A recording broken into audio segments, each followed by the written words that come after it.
அனைத்துலக உயிரோடை தமிழ் ஐஎல்சி தமிழோடு இணைந்திருக்கிறீர்கள். இது உலக நகர்வுகள் நிகழ்ச்சி. நேயர்களுக்கு வணக்கம். நான் பாரதி. கலியகத்தில் வளமை போல மோடு இணைந்திருப்பவர் போரியல் ஆய்வாளர் திரு அருஸ். வணக்கம் அருஸ் அவர்களே. வணக்கம் பாரதி. அனைத்துலக உயிரோட தமிழ் உறவுகளுக்கு அன்பு கலந்த வணக்கம். சரி, ஈரானுக்கு எதிரான அமெரிக்க இஸ்ரேல் போர் பற்றிய செய்திகளை தொடர்ச்சியாக பார்த்து வருகின்றோம். அந்த வகையில் விமானி மீட்கப்பட்ட இந்த மீட்பு நடவடிக்கையின் சமீபத்திய செய்திகள் மற்றும் தற்போதைய நிலைமைகள் பற்றி விளக்கமளிக்க முடியுமா?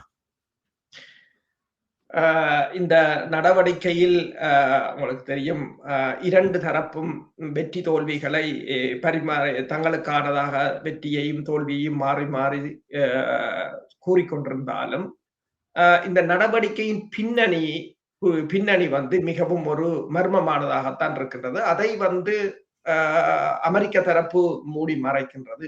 ஈரான் தரப்பும் அதை பற்றி பெருசாக சொல்ல விரும்பவில்லை போல் தெரிகின்றது. ஏனென்றால் ஈரான் தரப்பு இதை இன்னொரு தாக்குதலைக்கு ஆயத்தப்படுத்துவதற்காக அதை மூடி மறைப்பது போலதான் இருக்கின்றது. இப்ப அமெரிக்காவின் அதாவது இது அவர்கள் இப்ப இஸ்ரேலின் தகவல்களின் அடிப்படையில் அந்த இஸ்ரேலிய சேனல் 12 என்ன தெரிவித்திருக்கிறார் சொன்னால், ஈரானின் மீது சுட்டுப்படுத்தப்பட்ட இந்த வான்படை விமானம், ஈரான சுட்டுப்படுத்தப்பட்ட F-15E என்ற விமானம் வந்து அதிலிருந்து 2 விமானிகளும் வீழ்ந்திருந்தார்கள். அப்போ ஒரு கேள்வி வந்தது என்று சொன்னால், 2 பேரும் ஒரே அடியாகத்தான் எஜெக்ட் பண்ணப்பட்டார்கள், என்னென்று வெவ்வேறு இடங்களில் விழுந்தார்கள். ஆனால் விமானம் ஒரு செகண்டுக்கு எத்தனையோ மீட்டர் தூரம் பயணிக்கக்கூடியது. அது அடி விழுந்ததும் அது விமானத்தில் இருவரும் ஒரே தரத்தில் எஜெக்ட் பண்ணப்பட்டதாகவும் இல்லை. அதனால் சில சமயங்களில் பிரிந்து வீழ்ந்திருக்கலாம் என்று கூறப்படுகிறது. ஆனால் இப்ப சேனல் 12 என்ன கூறுகிறது என்று சொன்னால், இந்த அதிகாரி மூளை அதிர்ச்சியால் சுயநினைவு இழந்திருந்தார் என்று சொல்லியும், மேலும் ஆரம்பத்தில் அவருக்கு எந்த ஒரு ஆபத்து, எனவேதான் அவர் ஆரம்பத்தில் எந்த ஒரு ஆபத்து சமிக்கையையும் அனுப்பவில்லை என்றும் கூறப்படுகிறது. என்று சொன்னால், உங்களுக்கு தெரியும், இந்த விமானிகள் வந்து CSEL என்ற ஒரு லொக்கேட்டர் கூட இருக்கிறது. அது வந்து அந்த சிஸ்டம் வந்து மிலிட்டரி குளோபல் 911 என்றது. அது இந்த விமானிகளோ அல்லது சிறப்பு படையணியினரோ எங்கேயாவது தவறுபட்டால் அல்லது வீழ்ந்தால் அவர்களை லொக்கேட் பண்ணுவதற்கான ஒரு சிறப்பு கருவி. அது அவர்கள் வசம் கட்டாயம் இருக்கும். அதே சமயம் நீங்கள் பார்த்தீங்கன்னு சொன்னால், அவர்களுடைய இருக்கைகளில் கூட M4 ரக துப்பாக்கிகள் கூட மடித்து வைக்கப்பட்டிருக்கும் என்று சொன்னால், அது அவர்களுக்கு தற்பாதுகாப்புக்கான ஆயுதங்கள், உணவுகள் எல்லாம் அவர்களிடம் இருக்கும். அந்த GPS ரிசீவர் கூட மிலிட்டரி கிரேடா தான் இருக்கும்.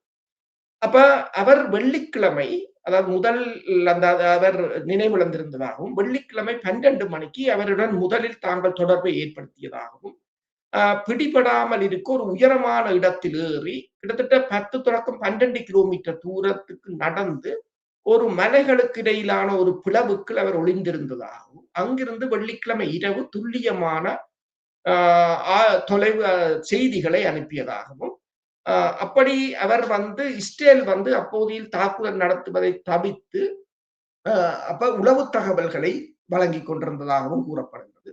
வெள்ளிக்கிழமை மற்றும் சனிக்கிழமைகளில் வந்து மேலதிக உதவி மேலாதிக்க உதவியை கொடுக்குமாறு இஸ்ரேல் கேட்டுக்கொள்ளப்பட்டது என்றும், எனவே இஸ்ரேல் அதை சுற்றியுள்ள பகுதிகளில் தாக்குதல் நடத்தியதாகவும், அதற்கு பிறகு அமெரிக்க வான்படையினர் 2 விமானங்கள் மற்றும் சிறிய ஹெலிகாப்டர்களில் தரையிறங்கி அவர் இந்த மறைவிடத்திலிருந்து 18 கிலோமீட்டர் தொலைவில் உள்ள ஒரு பண்ணையை கைப்பற்றி அங்கிருந்து அவரை உலங்கு வானூர்தியில் மீட்டு கொண்டு வந்ததாகவும் அந்த தகவல் தெரிவித்திருக்கின்றது. ஆனால் அவ்வாறு வரும் வழியில் இந்த விமானங்கள் 2 மண்ணில் சிக்கிக் கொண்டதால் அந்த விமானங்களை மேலே எழுப்ப முடியாததால் அந்த விமானங்களை குண்டு வைத்து தகர்த்ததாகவும் கூறியிருக்கிறது. இதுதான் அவர்கள் கூறிய கதையாக இருக்கின்றது. ஆனால் அதே கதையைத்தான் இப்போது இன்னொருவர் கூறியிருக்கின்றார். அதாவது பிரித்தானியாவின் ரோயல் ஏர்ஃபோர்ஸின் கொமாண்டர் கிரெக் பேக்வெல் ஒன்றை கூறியிருக்கின்றார். என்னென்று சொன்னால், இந்த நடவடிக்கை எவ்வாறு இடம்பெற்றது என்பது தொடர்பாக அவர் தனது விளக்கத்தை எவ்வாறு கொடுக்கிறார் என்று சொன்னால், முதலில் வந்து 200 கொமாண்டோக்களை வந்து இந்த MC-130 ரக ராட்சத விமானங்கள் சுமந்து சென்றதாகவும், அதன் பிறகு அந்த கொமாண்டோக்கள் வந்து ஒரு இடத்தில் தரை இறங்கி, அதாவது ஃபார்ம்லேண்ட் அக்ரிகல்ச்சர்ன்றது விவசாய நிலம் ஒன்றுல தரை இறங்கி அந்த இடத்தை தமது கட்டுப்பாட்டுக்குள் கொண்டு வந்திருந்ததாகவும், இந்த MC 130 விமானத்துக்குள் வந்து 2 MH6 ரக உலங்கு வானூர்திகள், அது வந்து லிட்டில் பேர்ட் என்று சொல்றது, அந்த உலங்கு வானூர்திகள் வந்து சிறப்பு நடவடிக்கைக்கு பயன்படுத்தக்கூடியது. அதுல சிறப்பம்சம் என்னவென்று சொன்னால், அது 70 மில்லிமீட்டர் ஹெல்ஃபயர் ராக்கெட்டுகளை கொண்டிருக்கும், 50 கலிபர் துப்பாக்கிகளை கொண்டிருக்கும். அது மட்டுமல்லாது விரைவாக பயணிக்கக்கூடியது, விரைவாக எழும்பக்கூடியது, விரைவாக இறங்கக்கூடியது. தேவை ஏற்பட்டால் நீங்கள் எக்ஸ்ட்ராவாக ஃபியூவல் கலனும் கொண்டு போகலாம். அது தூர வீச்சு 250 கிலோமீட்டருக்கு அதை கூட்டலாம் என்று கூறுகிறார்கள். அண்மையில் உங்களுக்கு தெரியும், ரஷ்யாவின் பெல்லா ரக கப்பல்கள், பல கப்பல்களை அமெரிக்க கடற்படை கடலில் வைத்து கைப்பற்றிய போது இந்த உலங்கு வானூர்திகளில் தான் அவர்கள் வந்து இறங்கியிருந்தார்கள். இந்த உலங்கு வானூர்திகள் வந்து என்னென்று சொன்னால், கப்பலில் கூட ஒரு சிறிய இடம் தான் தேவை. இப்ப C-130 விமானத்தில் 2 உலங்கு வானூர்திகளை ரெடி டு ஃபிளை என்று சொல்றது, உடனடியாகவே பறக்கக்கூடிய நிலையில் அதற்குள் வைத்துக் கொண்டு வரலாம் என்று கூறுகிறார்கள். இப்ப குளோப் மாஸ்டர் 17 ரக விமானம் என்று சொன்னால் 5 உலங்கு வானூர்திகளை கொண்டு வரலாம். அப்ப அவர்கள் கூறினார்கள், சரி, இப்ப வந்து இறங்கி முதல் ஃபார்ம்லேண்டை கைப்பற்றி அதை தங்கள் கைவசம் வைத்துக் கொண்டு, பிறகு இந்த 4 உலங்கு தலா 2 உலங்கு வானூர்திகளும் 2 வான்படை விமானத்தில் கொண்டு வரப்பட்டன.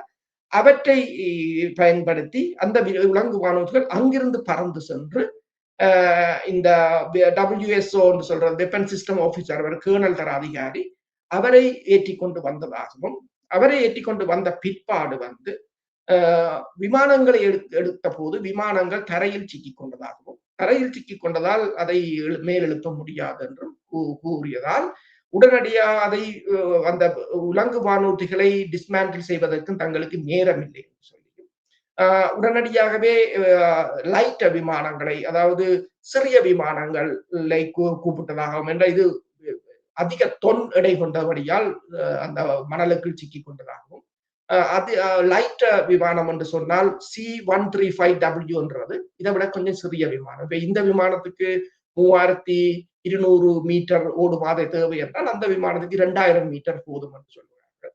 அப்ப அந்த விமானத்தை 3 வரவழைத்து அதில் தாங்கள் ஏறி அந்த 200 கொமாண்டோக்களை அதிலிருந்து அப்புறப்படுத்தியதாகவும், இந்த உலங்கு வானூர்திகளை கொண்டு போக முடியாதபடியால் அதனை அங்கேயே குண்டு வைத்து தகர்த்திருப்பதாகவும் அவர் கூறியிருக்கின்றார் இந்த தனது ஆய்வில். ஆனால் இப்ப நீங்கள் அந்த இழந்த விமானங்களை நீங்கள் பார்த்தீர்கள் என்று சொன்னால், கிட்டத்தட்ட 2 C-30J ரக விமானம், 4 MH6 என்ற லிட்டில் பேர்ட் உலங்கு வானூர்தி, 4 MQ-9 ரக ஆளில்லாத தாக்குதல் விமானங்கள், ஒரு A-10C என்று சொல்கின்ற தாக்குதல் விமானம் ஒன்று, மற்றது 2 ஒரு UH-60 என்ற தாக்குதல் பிளாக் ஹாக் ஹெலிகாப்டர், ஒரு HH-60 என்ற துருப்புக்காவி பிளாக் ஹாக் ஹெலிகாப்டர், அதை விட ஹெர்மஸ் 900 என்ற விமானம், கிட்டத்தட்ட 14 விமானங்களை அதில் இழந்திருக்கிறார்கள் இந்த நடவடிக்கையின் போது.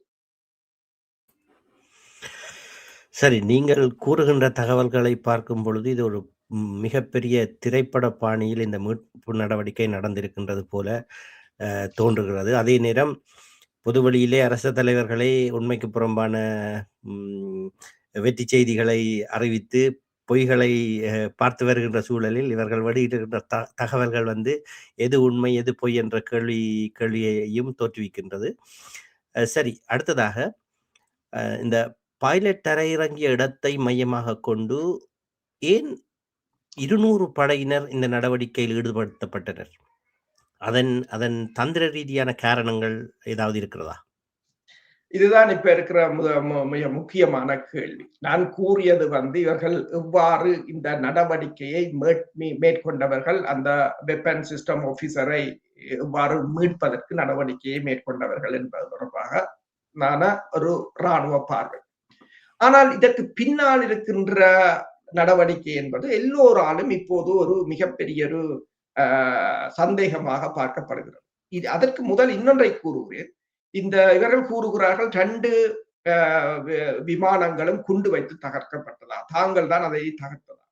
ஆனால் விமான சிதறல்களில் ஏவுகணைகளின் தாக்குதல் சன்னங்கள் துளைகள் எல்லாம் காணப்படுகின்றன.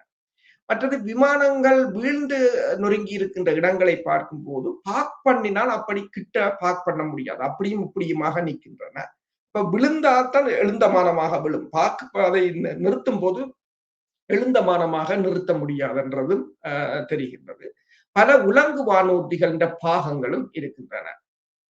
இப்ப நீங்கள் கேட்டது போலதான் இப்ப அவர் கேள்வி என்னன்னு சொன்னால், இந்த தரையிறங்கப்பட்ட இடம் வந்து நீங்கள் பார்த்தீர்கள் என்று சொன்னால், இந்த ராணுவ வீரர் அந்த வான்படை வீரர் ஒளித்திருந்த இடத்தில் இருந்து கிட்டத்தட்ட 200 கிலோமீட்டருக்கு அங்கால் தான் இறக்கி இருக்கிறார்கள். அப்ப 200 கிலோமீட்டருக்கு இறக்கினதுக்கு என்று சொன்னால், உண்மையில் அவரை மீட்க வேண்டும் என்று சொன்னால் அருகில் தான் இறக்க வேண்டும். இரண்டாவது அவர்கள் இறக்கிய இடம் வந்து இஸ்பஹான் என்ற பகுதி. அங்குதான் ஈரான் வந்து தனது 460 கிலோ யுரேனியத்தை 60% சுத்திகரிக்கப்பட்ட யுரேனியத்தை வைத்திருப்பதாக கூறியிருந்தார்கள். அதன் மீது 2025ஆம் ஆண்டு தாக்குதலையும் மேற்கொண்டிருந்தார்கள். அதை அந்த அணு மின் நிலையத்துக்கு அருகில், இந்த அணு மின் நிலையத்தை நீங்க பார்த்தீங்கன்னு சொன்னால், இப்ப கடந்த ஒரு வாரமாக இந்த இஸ்பஹான் பகுதியை சுற்றி சுற்றி நெடுக குண்டு வீச்சுக்களை நீங்கள் கேள்விப்பட்டிருப்பீர்கள், தொடர்ச்சியாக தாக்கிக் கொண்டிருந்தார்கள். என்று சொன்னால், அந்த பகுதியில் இருக்கின்ற ஏவுகணை தளங்கள், இவர்களுடைய ஆள் இல்லாத இவர்களுடைய விமான எதிர்ப்பு ஆயுதங்கள், மற்றது இவர்களுடைய கட்டளை பீடங்களை அழித்துக் கொண்டிருந்தார்கள். அப்பவே அவர்களுக்கு ஒரு திட்டம் இருந்தது, அந்த இடத்தில் இறங்குவதற்கு முதல் அங்கிருக்கின்ற தடைகளை அகற்றுவதற்கான தாக்குதலாகத்தான் அதை பார்க்கலாம். அது தொடர்ச்சியாக இஸ்பஹான் பகுதியில் தொடர்ச்சியாக நடந்து கொண்டிருந்தது. அவ்வாறு நடந்து கொண்டிருந்த பிற்பாடுதான் இந்த நடவடிக்கை மேற்கொள்ளப்பட்டிருக்கிறது. இப்ப 200 கொமாண்டோக்கள், அதிலும் பாத்தீங்கன்னா சீலாக இருக்கலாம், டெல்டா போர்சஸ் ஆக இருக்கலாம், அப்படித்தான் கொண்டு இறக்கி இருக்கிறார். மற்றது அந்த பகுதியில் ஒரு தற்காலிக வான்படை தளத்தை அமைத்திருக்கிறார்கள். உடனடியாக அங்கிருந்து விமானங்கள் இறங்குவது ஏறுவதற்கு ஏற்ற மாதிரி அந்த இடத்தை 200 கொமாண்டோக்களும் செக்யூர் பண்றது என்று சொன்னால், அந்த இடத்தை முதலில் கைப்பற்றி அதை பாதுகாக்க வேண்டும். அதை பாதுகாப்பதற்கான நடவடிக்கையை எடுத்திருக்கிறார்கள். அதை அவர்களுக்கு உதவியாக அதை சுற்றி வான் தாக்குதல்கள் இடம்பெற்றிருக்க. நீங்கள் அங்க அந்த இடங்களை பார்த்தீர்கள் என்று சொன்னால், கிட்டத்தட்ட 20 அடி ஆழமாக பல குழிகள், கிட்டத்தட்ட 20-30 குழிகள் அதை சுற்றி இருக்கின்றன என்று சொன்னால் வான் தாக்குதல்களை மேற்கொண்டிருக்கிறார். இப்ப கேள்வி என்னன்னு சொன்னால், ஒரு வான்படை வீரரை தூக்கி எடுத்துக்கொண்டு வருவதற்கு ஏன் தற்காலிகமாக விமான பாதை அமைக்க வேண்டும்? ஏன் தற்காலிகமாக இந்த விமான தளம் ஒன்று அமைக்க வேண்டும்? ஏன் 200 கொமாண்டோக்கள் போக வேண்டும்? மற்றது இவ்வளவு இப்ப நீங்கள் பார்த்தீர்கள் என்று சொன்னால், கிட்டத்தட்ட 14 விமானங்களை இழந்திருக்கிறார்கள். இப்ப 14 விமானங்களை அங்கு கொண்டு போக வேண்டிய தேவை என்ன என்ற கேள்வி பலரிடமும் இருக்கின்றது. உங்களுக்கு தெரியும், ட்ரம்ப் காலக்கெடு கொடுத்திருந்தார். 48 மணி நேரமாக இருந்தது. அதாவது முதலில் 48 மணி நேரம், பேருந்து 5 நாளாக்கி, பேருந்து 10 நாளாக்கி, பிறகு இப்ப நினைக்கிறேன் சனிக்கிழமை அவர் கூறியிருந்தார் இன்னும் 48 மணி நேரமே இருக்கிறது. அப்ப இந்த 48 மணி நேரத்துக்கு இவர்கள் ஒரு தரையிறக்கத்துக்குரிய ஒரு சாத்தியப்பாட்டை பார்த்திருக்கிறார்கள். அண்மை கூட உங்களுக்கு தெரியும், ட்ரிப்போலி கப்பலில் வந்த மரைன் படையினர் வந்து விட்டார்கள் என்று கூறியிருந்தார்கள். அதே போல துபாய் வான்படை தளத்தில் வந்து பெருமளவான மரைன் படையினரை படம் எடுத்து போட்டிருந்தார்கள். துபாய் வான் தளமூராக வந்திருக்கிறார்கள். இந்த விமானங்கள் குவைத்தில் இருந்துதான் வந்திருக்கின்றன. அப்ப இப்ப மரைன் படையினர் இங்கு வந்த போது அவர்கள் ஒன்றை கூறினார்கள் என்று சொன்னால், அவர்கள் இங்கு வந்தது வந்து சுற்றுலாவுக்கு வரவில்லை, ஏதோ ஒரு நடவடிக்கைக்காகத்தான் வருகிறார்கள் என்று கூறியிருந்தார்கள்.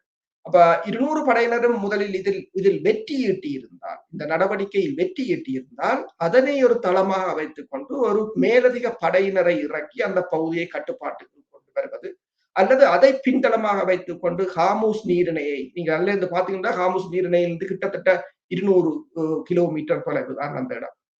அதை கட்டுப்பாட்டுக்கு கொண்டு வருவதற்கான இதே ஒரு என்ன சொல்றது, ஒரு திசை திருப்பும் உத்தியாக பயன்படுத்துவது போன்ற ஒரு பரிச்சாத்தமாக பயன்படுத்தி இருக்கிறார்கள் போலதான் தெரிகிறது.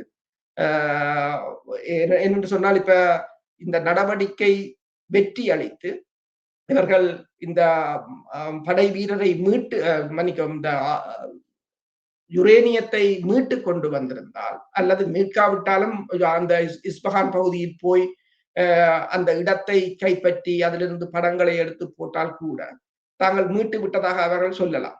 அவ்வாறு சொன்னால் இந்த போரை ஒரு முடிவுக்கு கொண்டு வரலாம். இப்போது அமெரிக்காவை பொறுத்தவரையில் இந்த போரில் இருந்து எவ்வாறு வெளியேறுவது என்ற ஒரு சிந்தனையில் தான் இருக்கின்றது. ஆனால் தோல்வி முகத்துடன் அமெரிக்கா வெளியேற முடியாது. பாகிஸ்தானின் ஊடாக ஜேடி பேன்ஸாக இருக்கலாம் அல்லது அமெரிக்க அதிகாரிகளாக இருக்கலாம், பாகிஸ்தான் ஊடாக ஒரு திட்டத்தை கொடுத்திருக்கிறார்கள். அந்த திட்டம் ஒரு பக்கம் இருக்க, மறுபலமாக இவர்கள் என்ன செய்கிறார்கள் என்று சொன்னால், இவ்வாறான ஒரு நடவடிக்கை ஊடாக தாங்கள் அதை கைப்பற்றி விட்டோம், இனி இந்த போரை முடிக்கலாம் என்ற ஒரு ஒரு தங்கள் நடவடிக்கையிலிருந்து வெளியேறுவதற்காக போடப்பட்ட திட்டமாகத்தான் இருக்கின்றது. ஆனால் ஈரான் அதை முறியடித்து விட்டது. இந்த நடவடிக்கை பெரிய இழப்புகளுடன் தான் முடிந்திருக்கின்றது. ஆனால் உடனடியாக அவர்கள் அந்த 2 in 1 என்று சொல்றது இதுவும் அதையும் சேர்த்து செய்தபடியால் உடனடியாக அதை மாற்றி விட்டார்கள். நாங்கள் படையினரை மீட்கத்தான் போனோம் என்று அதை போன கதையையே அவர்கள் மாற்றி விட்டார்கள். ஈரானுக்கு இதுல என்னென்றா சொன்னால், ஈரான் கிட்டத்தட்ட இந்த 14 விமானங்களை சுட்டு வீழ்த்தி இருக்கிறது அல்லது சேதமடைந்திருக்கு. இப்ப எல்லா விமானங்களும் தொழில்நுட்ப கோளாறால் விழ முடியாது. 14 யாரும் நம்ப மாட்டாங்க, 14 விமானங்களும் தொழில்நுட்ப கோளாறால். ஈரான் நீங்கள் பார்த்தீர்கள் சொன்னால் மஜித் என்ற ஏவுகணை தான் அவர்கள் கூடுதலாக பயன்படுத்துகிறார்கள். SA-69 என்றது. அது சும்மா நீங்கள் பார்த்தீங்கன்னா இந்த பிக்அப் ட்ரக்ல 4 லோஞ்சர் கூட்டலாம். இப்ப 4 லோஞ்சர்லாம் 4 லோஞ்சரோட அது ஒரு பிக்அப் ட்ரக் காணும். அது மொபைல். அப்ப அதைத்தான் அவர்கள் கூடுதலாக பயன்படுத்துகிறார்கள். அப்ப அது மொபிலிட்டி கூட அது இலகுவாக எந்த இடத்துக்கும் உடனடியாக கொண்டு போகலாம். மற்றது சிறிய இடம் காணும் அதனை மறைவாக வைத்திருப்பதற்கு. இப்ப அதுதான் அவர்களின் வெற்றியாக இருக்கின்றது. இந்த தாக்குதல் ஈரான் வான் எதிர்ப்பு படை. இப்ப நீங்கள் என்ன பிரச்சனை என்று சொன்னால், ட்ரம்பை பொறுத்தவரையில் ஈரான் வான் எதிர்ப்பு படையினரை முழுமையாக முறியடித்து விட்டோம் என்று கூறியிருந்தார். ஆனால் 14 விமானங்களை இழந்திருக்கின்றது. இன்று வரையிலும் கிட்டத்தட்ட 5 வாரங்களுக்கு 40 விமானங்களுக்கு மேல் அமெரிக்கா இழந்திருக்கின்றது என்று சொன்னால், 5 வார போரில் இழந்திருக்கிறது என்று சொன்னால் அது ஒரு மிகப்பெரிய, இப்ப வியட்நாம் போரோ 2ஆம் உலக போரோ அதற்கு பிறகு ஒரு மிகப்பெரிய ஒரு இழப்பாகத்தான் இது கொள்ளப்படும். சரி, இதுல தொடர்ச்சியாக ஈரான் அமெரிக்கா ஒரு தரையிறக்கத்தை செய்து தனது எல்லைக்குள் ஒரு நடவடிக்கை செய்வது என்பது சாத்தியமற்றது என்று கூறி வந்த நேரத்தில், அதுக்கு எதிரான ஒரு சவாலை விடுத்து வந்த நேரத்தில் அமெரிக்கா இப்படி ஒரு நடவடிக்கை செய்திருக்கிறது. அந்த விடயத்தை ஈரானுடைய கண்ணோட்டத்தில் ஈரான் இது பற்றி என்ன அதிகாரப்பூர்வமாக எவ்வாறு தகவல்களை வெளியிடுகிறது? ஈரான் தகவல்களை பொறுத்தவரையில் ஈரான் இந்த விமானங்களை சுட்டு வீழ்த்தியதாகத்தான் பெருமளவான விமானங்களை கூறியிருக்கின்றது. இப்ப படைத்துறை ஆய்வாளர்களின் கருத்தின் அடிப்படையிலும் கூட இந்த CM-130 என்ற விமானம் கேர்கூல்ஸ் ரக விமானம். உங்களுக்கு தெரியும், அண்மையில் இலங்கையில் கூட இந்த விமானம் போய் ஓடித்திருந்ததை எல்லோரும் பார்த்திருப்போம். அதில் பல தர வகைகள் இருக்கின்றன. இது இராணுவத்துக்காக பிரத்யோகமாக செய்யப்பட்ட விமானம். கிட்டத்தட்ட 64 விமானங்கள்லாம் இருக்கின்றன. கொமாண்டோ 2 என்று அதை சொல்றது, காம்பாக்ட் கிங் என்றும் அதை சொல்லலாம். ஆனால் அந்த விமானத்தை சொல்கிறார்கள், இந்த விமானம் எந்த சேரோ சகதியோ எதிலும் அது இறங்கும் ஏறும். அதுக்கு இப்ப ஈரான் உங்களுக்கு தெரியும், வறட்சியான பகுதி, அதுல மென்மையான பகுதிகள் குறைவு. அப்ப இதை சிக்கியதென்று இவர்கள் கூறுவதை இவ்வாறு நம்ப முடியாமல் இருக்கிறது என்றுதான் கூறுவார். என்றால் நீங்கள் சாதாரண ஒரு விமானத்தை கொண்டு போய் இறக்கவில்லை, ஒரு இராணுவ நோக்கத்துக்காக இந்த கரடுமுரடான தரையிலும் இறக்கக்கூடிய விமானங்களைத்தான் இறக்கி இருக்கிறீர்கள். அப்படி இருந்தும் அந்த விமானம் சிக்கிக் கொண்டது என்று சொன்னால் நம்ப முடியவில்லை என்று கூறுகிறார். அப்ப ஈரான் கருத்து என்று சொன்னால் எல்லாவற்றையும் தாங்கள் சுட்டு வீழ்த்தியதாகத்தான் கூறியிருக்கிறார்கள். ஆனால் ஈரானும் என்னென்று சொன்னால், இவர்கள் ஒரு தரை நடவடிக்கைக்கு இறங்கியதை ஈரான் பகிரங்கமாக சொல்லவில்லை என்று சொன்னால், ஈரான் அதை அதாவது இந்த தரை நடவடிக்கை ஈரானை பொறுத்தவரை ஈராக்கை விட மிக 4 மடங்கு பெரிய பிரதேசம். அதை எல்லா இடத்திலும் அவர்களால் பாதுகாக்க முடியாது. ஏதாவது ஒரு ரிமோட் இடத்தில் இறங்கிவிட்டால் அந்த இடத்துக்கு முதல் நீங்கள் துருப்புகளை கொண்டு போக வேண்டும். அதுக்கு பிறகுதான் அந்த இடத்தை தாக்குதலில் அதை கைப்பற்ற முடியும், திருப்ப மீள கைப்பற்ற முடியும்.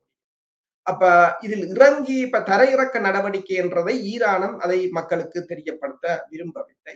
ஆனால் ஈரான் கூறுகிறது தாங்கள் எதிர்த்தாக்குதலை நடத்தித்தான் இந்த நடவடிக்கையை முறியடித்ததாக கூறியிருக்கிறது.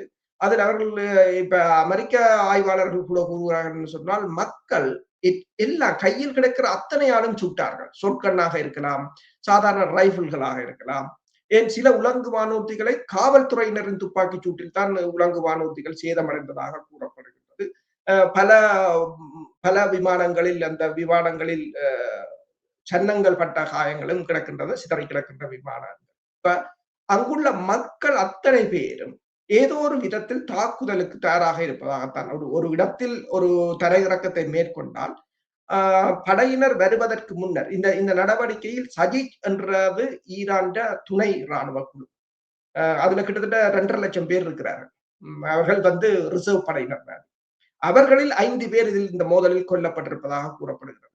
அப்ப அவர்கள் தான் இந்த ஈரான் படையினர் வரும் வரையிலும் அந்த இடத்தில் சண்டையிட்டு இருப்பது போல் தெரிகிறது. ஈரானுக்கு இது ஒரு நல்ல ஒரு வாய்ப்பாக போய்விட்டது என்று சொன்னால், அமெரிக்காவின் அந்த பரிச்சாத்த முயற்சியை ஈரான் முறியடித்திருக்கிறது. ஆனால் அமெரிக்கா அப்படி இறங்க போகிறது, அமெரிக்காவால் இறங்க முடியும் என்பதை ஈரானும் சொல்லவில்லை, மக்களுக்கு சொல்லவில்லை. சரி, சரி. இதுவரை நேரமும் அரிய தகவல்களை தந்து நிகழ்ச்சியில் கலந்திருந்த அரசு அவர்களுக்கு நன்றியை தெரிவித்துக் கொண்டு, மீண்டும் ஒரு நிகழ்ச்சியில் சந்திக்கும் வரை கலந்திருந்த நேயர்களுக்கும் நன்றியை கூறிக்கொண்டு விடைபெறுகின்றோம். நன்றி, வணக்கம்.